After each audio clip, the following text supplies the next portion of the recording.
বরিশালের উজিরপুরে green line পরিবহনের একটি বাসে অগ্নিকাণ্ডের ঘটনা ঘটেছে। বৃহস্পতিবার 10:30টার দিকে বরিশাল ঢাকা মহাসড়কের উজিরপুরের দক্ষিণ বামরাইল এলাকায় এই ঘটনা ঘটে বলে মহাসড়ক থানার ওসি মোহাম্মদ আমিনুর রহমান জানিয়েছেন।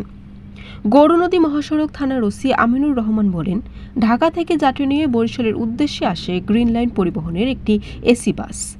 যান্ত্রিক ত্রুটির কারণে বাসে আগুন ধরে যায়। বিষয়টি টের পেয়ে চালক বাস মহাসড়কের পাশে রেখে যাত্রীদের নামিয়ে দেয়। তাই কোনো যাত্রীর ক্ষতি হয়নি, তবে বাস ক্ষতিগ্রস্ত হয়েছে বলে ওসি জানান।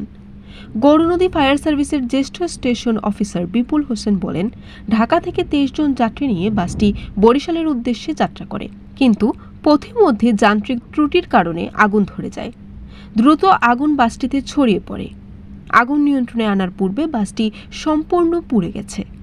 ফায়ার সার্ভিসের কর্মকর্তা বলেন, বাসে থাকা শুধু এক মহিলা যাত্রী ধোঁয়ার কারণে একটু অসুস্থ হয়েছিলেন, অন্যরা সুস্থ রয়েছেন।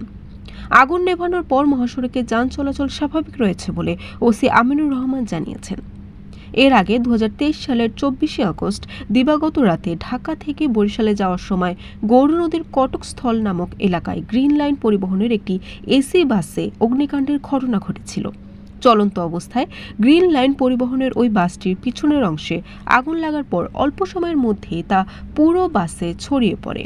তবে 15 থেকে 16 জন যাত্রীসহ চালক, হেল্পার ও সুপারভাইজার অক্ষত অবস্থায় আগুন ছড়িয়ে পড়ার আগেই বাস থেকে নেমে যাওয়ায় সে সময়েও কোনো হতাহতের ঘটনা ঘটেনি।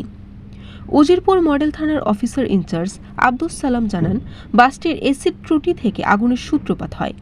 সড়কের যান চলাচল স্বাভাবিক রয়েছে। বাসে থাকা 20 জন যাত্রী নিরাপদে বাস থেকে বের হতে পেরেছিলেন। বরিশাল নিউজ।